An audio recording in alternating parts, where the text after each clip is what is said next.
আমি আইএনসিএ ডিপার্টমেন্টকে দায়িত্ব দিচ্ছি এই মন্দিরের ছবি এবং একটু করে প্রসাদ হলেও সামান্য সববার বাড়ি বাড়ি পৌঁছে দেওয়া সারা পশ্চিম বাংলায় এবং সারা ভারতবর্ষ যত বিখ্যাত মানুষ আছেন যারা ভালোবাসেন তাদের কাছে পৌঁছে দেওয়া। আমি প্রথমে কৃতজ্ঞতা জানাবো যারা এই কাজটি কমপ্লিট করেছেন। 3 বছর ধরে আমি আমার চিফ সেক্রেটারি মনোজ পন্ত, আমার ডিজি রাজীব কুমার, আমার দ্বিবেদী ভাইস চেয়ারম্যান হিটকোর এবং অরূপ বিশ্বাস, ইন্দ্রনীল, চন্দ্রিমা, সুজিত, স্নেহাশী সেরা গত 5 দিন ধরে এখানে পড়ে রয়েছেন এবং তাছাড়াও যারা এই কাজটি করেছেন আমার শ্রমিক ভাই বোনেরা, আর্কিটেক্টরা এবং বিশেষ করে যারা প্ল্যানিং তৈরি করেছেন, চিফ ইঞ্জিনিয়ার থেকে শুরু করে হিটকোর সকলকেই আমি আমার অন্তরের অন্তঃস্থল থেকে অনেক অনেক অনেক অভিনন্দন জানাচ্ছি। আজকে অক্ষয় তৃতীয়া শুভক্ষণে আপনারা দেখেছেন এই মন্দির শীর্ষে ভগবান বিষ্ণুর অষ্টধাতুর নীল চক্র স্থাপন করা হয়েছে। তৈরি করা হয়েছে 4টি প্রবেশদ্বার, পূর্ব দিকে সিংহদ্বার, পশ্চিম দিকে ব্যাঘ্রদ্বার, দক্ষিণ দিকে অশ্বদ্বার এবং উত্তর দিকে হস্তিদ্বার। এতে বিমান, গর্ভগৃহ, জগমোহন, নাটমন্দির, ভোজমণ্ডপ, গোপুরম এবং অন্যান্য প্রয়োজনীয় মন্দির সবই তৈরি করা হয়েছে।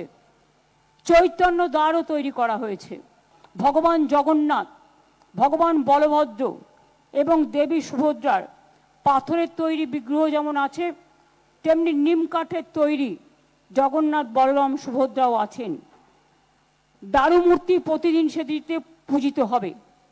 মন্দির চত্বরকে কেন্দ্র করে প্রায় 500-র বেশি গাছ লাগানো হয়েছে। আমি মনে করি এই মন্দির হাজার হাজার বছর ধরে উৎসব শুধু নয়, এক তীর্থস্থান হিসেবে সমুদ্র তটিনীতে, সমুদ্র তরঙ্গে, এক ধর্মীয় তরঙ্গের, পর্যটক তরঙ্গের উন্মাদনার প্লাবন তৈরি করবেন, যা এক অপূর্ব সৃষ্টি হিসেবে স্রষ্টা, দ্রষ্টা, শিল্পী, চলচ্চিত্র, সিরিয়াল, ইতিহাস, আর্কিওলজি, আর্টিস্টিক, ইনোভেশন সব কিছুর দৃষ্টিভঙ্গি দিয়ে মানুষ এটাকে চিন্তা করবেন, ভাবনা করবেন। সবাইকে আহ্বান জানা যায়, সবাইকে রবীন্দ্রনাথ ঠাকুরের ভাষায় বলি, সবারই করি আহ্বান, সবাই আসুন, এই মন্দির আপনাদের জন্যই আর কিছুক্ষণের মধ্যে উন্মুক্ত করে দেওয়া হবে মন্দিরের দ্বার। তারপর থেকে আপনারা যখন ইচ্ছে আসবেন, মন্দিরের সময় অনুযায়ী ভোগও পাবেন এবং পাশেই গজা, প্যাড়া, খাজা থেকে শুরু করে নানা রকম দোকানও তৈরি করা হচ্ছে।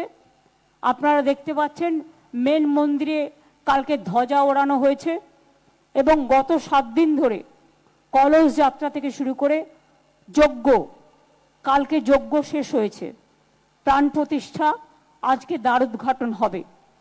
তারপরে দ্বারোদ্ঘাটনের সময় সকলে এলইডিতে দেখতে পাবেন। একটু শান্ত হয়ে বসুন, কাজটা 5 মিনিট লাগবে, আমরা করে দিয়ে চলে আসলে। যারা আমাদের অতিথিরা এসছেন, আমি প্রশাসনকে অনুরোধ করব তাদের একটা করে গ্রুপ করে নিয়ে এসে আগে দেখিয়ে দিয়ে তারপরে আমরা তাদের গন্তব্যস্থলে পৌঁছে দেওয়ার ব্যবস্থা করব। এবং যারা হোটেলে আছেন, বিভিন্ন হোটেলে বা বিভিন্ন জায়গায়, তাদের পুজো, প্রসাদ এবং এই জগন্নাথ মন্দিরের ছবি পৌঁছে যাবে।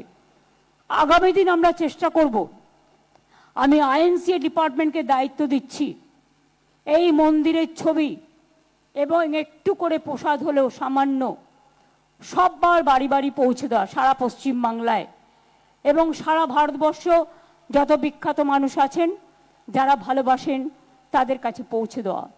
আজকের থেকে মন্দির উদ্ঘাটনের পর থেকে ইসকন দায়িত্ব নিয়ে রোজই ভোগ সেবা করবেন এবং আমরা অনলাইন থেকে শুরু করে সবটাই তারা তাদের যে সিস্টেম আছে সেই সিস্টেমের মধ্যে করবেন।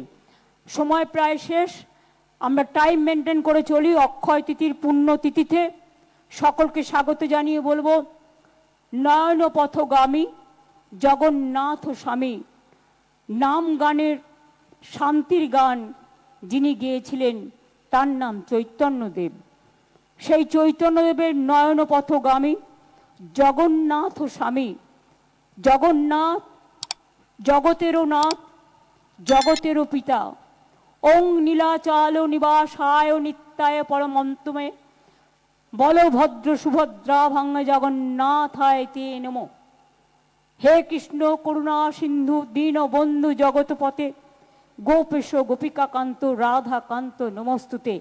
আসুন আমরা সবাই নমস্তে জানিয়ে, নমস্কার জানিয়ে জয় জগন্নাথ বলে, জয় বাংলা বলে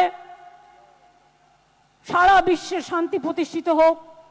সারা দেশে মামাটি মানুষকে সম্মান জানিয়ে এই জগন্নাথ দেবের মন্দির মামাটি মানুষকেই উৎসর্গ করব। আপনারা প্লিজ দয়া করে এই সময়টা সকলে মনে মনে প্রার্থনা করবেন শান্তির জন্য, সংহতির জন্য, সম্প্রীতির জন্য। যারা দূর দূর থেকে অনেক কষ্ট করে এসছেন তাদের উদ্দেশ্যে অনেক প্রণাম, অনেক সম্মান, অনেক ধন্যবাদ এবং অনেক অভিনন্দন জানাচ্ছি। শুভ নন্দন।